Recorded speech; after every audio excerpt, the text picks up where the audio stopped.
ever. Like This is like this is like listen. therapy Okay, for Smash. okay, and right. shit. So look, right. I had a situation where we wanted to get away from each other. We knew it wasn't gonna work out. All right, we already had one kid. Things was not working out, and it was like every time we tried to get away, because we had one of them one for the road type of situations. Here comes another kid. So here we go again. Wait a minute. So y'all was just using no forms of birth control. So every time problems Reckless are happening, behavior. you just Yeah. cannot pull out. Condoms are just sold out Pull out everywhere. for what? No pills are available. Right, Nothing. right. No Because contraceptives. so here we are again. All right, we're gonna try to make this work for the kids. And I'm gonna tell y'all right now, that Don't never work. works. That That does work not work. at all. We gonna work it out for the kids bullshit. That don't work. That don't work because your only That attachment saying is the came from a kid. homeless nigga who had multiple kids that couldn't afford child support or his own place. Let's just do it for the kids. I But see, also- and then I think there is real intentions to do it because, I think a lot of people do want to have, a stable environment for their children. Like if you do care about the kids, but it's just the fact of just having that common ground and that's it. I mean, there's no fucking then there's way. nothing. I agree, Brian, because outside- eventually the kids grow outside of up. the kids, Yeah, outside of really. the kids and sex, there really wasn't much there. Like But even sex really ain't there. I'm because- out here, I'm still in the streets, I'm still doing my thing. See, You sitting here, I wouldn't want to touch you if you out there in the streets. yeah, that's waiting- not a connection. That here you got. waiting He got on 9 me. kids. Don't touch them. That is certified You sitting here waiting on me, community hoping that I'm gonna come home and change, and we gonna build this thing up. So it's a pattern. Like you see the red flags. Oh well, but sometimes I'm gonna tell you right now, if a dude or a female got a lot of money, people will ignore them red flags. Very true. They But will ignore the that's shit a out of them benefit. red True. flags. Hold on. That's a not true. benefit that they looking at. That's not true. past Hold the red on. flags, though. Pause. That's not true. Just because they got a lot of money, they ignore them. If they sharing their money, then we ignoring them. Yeah. But You know it's what I'm one of saying? those things. It's security though. Yeah, Imagine those that's- women that's like they went from their parents' home to a man's home, never had any type of adult responsibilities, don't know how to pay bills, don't know how to do anything else because they've always had a man taking care of them financially. It's scary to think about. I got to do this by myself. Yeah. Even though you're completely capable, probably educated, can do all this other stuff. It's just the fear of now I got to do it, and some women be stuck in that. Men too. Some Men men too, and for women real. will allow a motherfucker to cheat on them, to lie True. on them, to come and go as they please because they're being taken care of. Their bills are getting paid. Their kids are being taken care of. They got a card note that's getting paid. They got a roof over their head. So they will allow a motherfucker to come and go. And I was that motherfucker. I'm not gonna lie to you. I was the dude that I did whatever the fuck I wanted to do. And it didn't matter, you know what I'm saying? Because at the end of the day, what are you gonna do? You're not gonna leave. So what are you gonna do? Because at the end of the day, I'm taking care of you. I'm taking care of everything. Like So let's analyze this real quick. Emotionally, huh?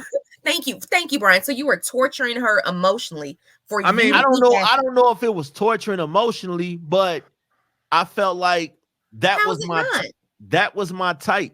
You needed me. It wasn't necessary that you wanted me because I didn't want you to want me, but you needed me because that outside world is cold. It's warm over here. We got soft pillows and and heat and refrigerator full of food over here and paid bills over here. Like it's cold out there in them streets. You don't want to be in them streets. So that control wasn't weird having on a whole nother adult. It was, and it bothered me that's the levels that it went, which is why I don't think that's control though. I think that's acceptance because there's no way that you, if she didn't want to do it, she wouldn't do it. You feel me? Like he just took advantage of the situation. It wasn't like I ain't gonna say I took advantage because the door was always open for you to leave. The door was always open for you to leave. If you chose to stay, then that was on you. But the thing is, no, hold on. Wait, we're talking about Smash. You basically saying that you would, have a woman who wanted to be there and be there regardless of your actions and what you're doing. So you basically like,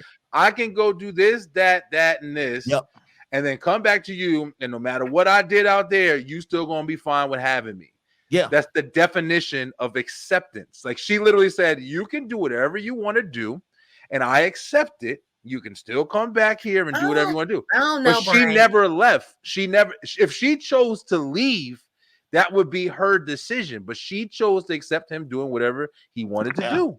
I hear you, Brian, with saying she made that choice to stay. I hear you. No one was holding a gun to her head. She woke up every morning and said, I'm going to deal with this bullshit. But there's something wrong at a certain point when me and CL are talking about there with like financial abuse. Like, there's sometimes that shit goes a little too far where some women feel like they can't. No, I wasn't. I'm not. Hold on, wait. I think everybody's misunderstanding me.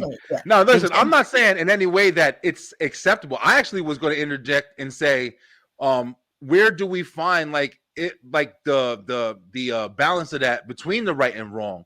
Because there is, if you're making a decision to take advantage of somebody, let's pretty much, at that point, and this person is allowing you to mistreat them in a way, because there's some people who just want to do that shit. Like, there's some people. Yeah. You look at my 600-pound life. Like, somebody said that shit the other day.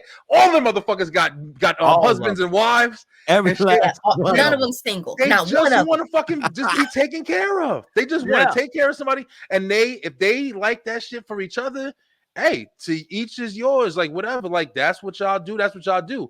But if you actively hurting somebody and you're just doing your ways and you just feel like, well, that's what I'm doing. You accepting it, then you accepting it. You ain't leaving.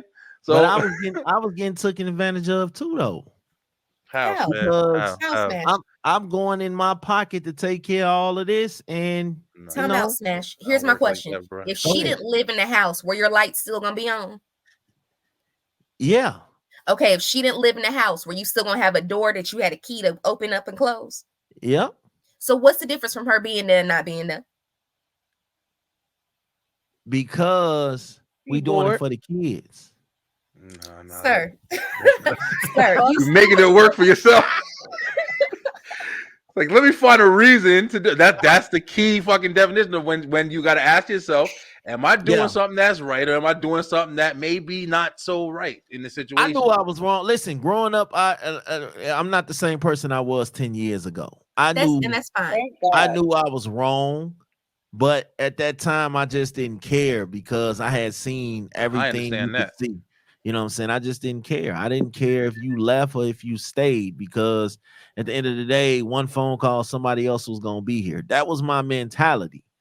And I think I get that. I think once I got older and started realizing, like, you get tired of sleeping with other dudes, women, you get tired of not having a woman of your own, you get tired of being alone and seeing everybody else around you experience life and love, and you start knocking your own red flags down. Like, dog, I don't want to live like this no more.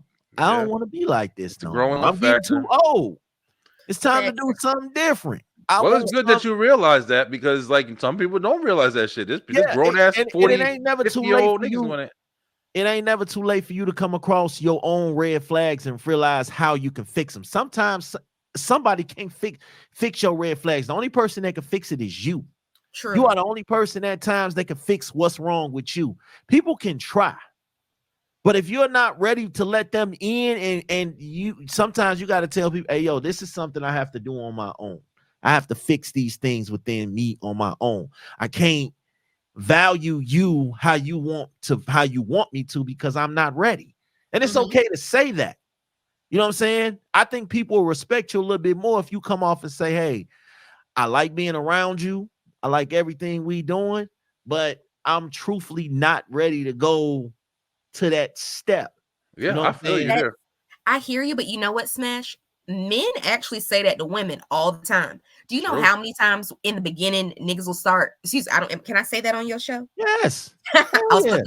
But they'll start saying openly, like, I'm not looking for a relationship, and women will openly bust it wide open, pretend to be a wife, make them dinner, make them lunch, do everything in a relationship, and then be upset 3 months, 6 months down the line Why aren't we But together? Amron, why is that? Why is that? Like you know why that shit is? Because they trying to change a motherfucker. It's a challenge. Because when the guy says, "I don't want to be with you," this is what it is. It's a challenge. But you openly said it up front. If you tell me, because I believe, it's a challenge, I think it's weird. That's yeah, it is. I'm not a trial. I'm not a 7-day trial. No. If you tell me up front, that's not what you want. I literally just had this conversation earlier, and I was literally telling her, I'm like, yo, if you are going to see people are up front, a man can tell you, hey, before, say a man with kids, before you even get to my kids, or a woman, before you even get to my kids, I got to make sure you're right for me first. You know what I'm saying? And then once I figured that out, then we bring kids into the equation and we figure out what we're doing here. At this point, if you are not ready for a person with kids, don't deal with them. If you are, then you have to, if you know a person has kids, you have to accept that. You're taking on that responsibility. That is a choice, because at the beginning, like Amron said, you can walk away.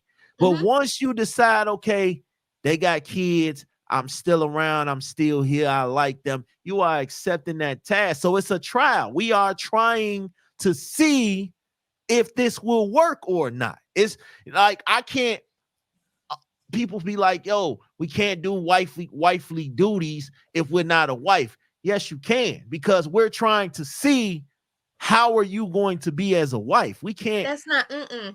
We gotta see. No job. Let me explain this. There is no job in the world where I just show up and start doing the job and don't expect to get paid.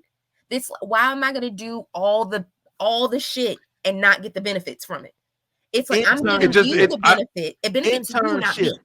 Internship. I understand what he's saying. I mean, you're placing it in kind of a internship, because this is an internship, blunt kind of way. It's certain things you don't. It's certain things you don't. It's an internship. You're not getting paid at the beginning. The reward's gonna come at the end. I mean, you get the reward at the end. But here's my thing: why should you get the reward before I do? But you get come in with the mentality of I'm a cook, I'm a clean, I'm gonna do this. You know what the reward at the end? You get a ring. That's the reward. That's it. You're placing it. I think the argument is too self-centered on both sides. Like, it's too self-centered to think you're just gonna get a woman to come in. Oh, now you cook for me, clean for me, do your audition, and then show me how it is. Yeah, none of that though. But when two people meet each other, you both are experimenting with each other, bro. You're both trying to see what's about. He's about this. He likes this. He likes fish. He likes chicken, whatever. And then y'all start messing around, going forward from there. But all of dating is like a damn hiring process and shit like that or whatever. It's like it's a hiring process. But here's the thing: no job gives you you might get a sign-on bonus, you might get a taste, but you don't get that big thing in the very beginning. I think that's unfair. If you start showing all your cards, what are you building up to? If I'm giving you the best of the best of the best of me at the gate, what the fuck is we building to? Well, yeah, I mean, but that's y'all problem, or that's the person's problem to figure out in that situation. Because if you somebody who is just a very open person, and you just walk out the gate and say, "Hey, this is me. This is my secrets. This is what I'm doing. This is what," and then you get all that information out. There's two ways to look at it. Like Smash said, you can.